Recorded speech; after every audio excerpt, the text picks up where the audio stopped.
SM. Alimuzzaman আমার ছোট ভাই। সে চিকিৎসার জন্য ৫-৬ দিন আগে কলকাতা গিয়েছিল। হঠাৎ জানতে পারি যে কলকাতা শহরে একটা হোটেলে আগুন ধরছে। ওই ওখানে ও ছিল এবং ও আটকায় যায় এবং ও মৃত্যুবরণ করে ওখানে। এবং আমার এক আত্মীয়র মাধ্যমে এটা নিশ্চিত হই এবং সরকারের হটলাইন দিয়ে আমি জানাই বা আমরা জানাই এবং ওখানে জানানোর পরে ওনারাও জানতে পারছেন এবং সরকারের কাছে আকুল আবেদন ও দাবি আমার ছোট ভাইয়ের লাশ যেন তাড়াতাড়ি পাই। আমার ভাইকে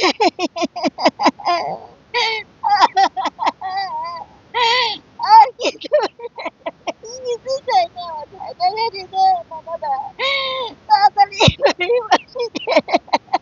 আমরা চাই সরকারের কাছে দাবি, আমরা কোনো অনুদান চাইনি। আমরা চাই যাতে আমাদের ভাইয়ের লাশটা অতি দ্রুত আমরা পেতে পারি, সরকার যেন সেই উদ্যোগ নেয়। এস.এম. আলিমুজ্জামান সাজু ভাই, আমাদের শ্রদ্ধেয় বড় ভাই। আমরা অনেক বয়সে ছোট, কিন্তু ওনার সাথে খুব অন্তরঙ্গ গভীর আর কি খুব ঘনিষ্ঠভাবে মিশতাম, চলাফেরা ওঠা বসা অনেকদিন থেকে। আসলে আগুন লাগে, আগুন লাগার পরে আমরা জানতে পারি গতকালকে যে ওখানে আমাদের ভাই এস.এম. আলিমুজ্জামান সাজু ওখানে নিহত হয়েছে ওই আগুনে দগ্ধ হয়ে। আমরাও আসলে শোকাহত গভীরভাবে যে এমন একটা নিউজ, আসলে সংবাদ আমরা কোনোভাবে মেনে নিতে পারতেছি না যে সুস্থ সবল মানুষ গেল, এখন আমরা মৃত। এটা আসলে কোনোভাবেই কাম্য না, আমরা কোনোভাবেই এটা নিতে পারতেছি না। ভালো মানুষ ছিল, সে এই জগতে এখন বিয়ে শাদিও করেনি। সে জনগরিব ছিল, গরিব, ধনী গরিব সবার সাথে মিশে চলতো। সে অনেক ধনী ছিল, কিন্তু তার ভিতরে কোনো ভেদাভেদ ছিল না। আমরা দূরে তার লাশটা। তিনি হচ্ছে কলকাতায় যে ঘটনায় মারা গেছে, ওনার নাম হচ্ছে রেবতী সরকার। ওনার স্বামীর নাম হচ্ছে ভবেশ সরকার। ওনার এক ছেলের নাম হচ্ছে অনিক সরকার। সে হচ্ছে এইচএসসি পাশ করেছে সবেমাত্র। আর ওনার একটা মেয়ে আছে, মেয়ের নাম হচ্ছে তৃষা সরকার। সে এখনো এইচএসসি পাশ করতে পারেনি, এইচএসসি প্রথম বর্ষের ছাত্রী। তো ওরা এখান থেকে 2 মাস আগে ভারতে গেছিল ওর মার সাথে। যাওয়ার পরে ওনাদের বাচ্চা দুইটা রেখে ওর মা বাড়ি আইছিল, এসে 15 দিন ছিল, থেকে আবার হচ্ছে দিয়েছিল যে এই 11 দিনের মাথায় এই দুর্ঘটনা।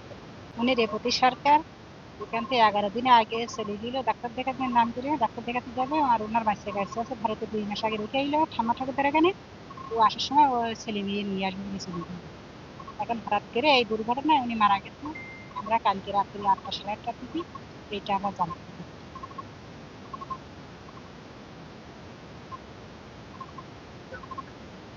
আমরা অতি হলো ওর মৃত্যুতে আমরা অতি পাইয়ে কষ্টে।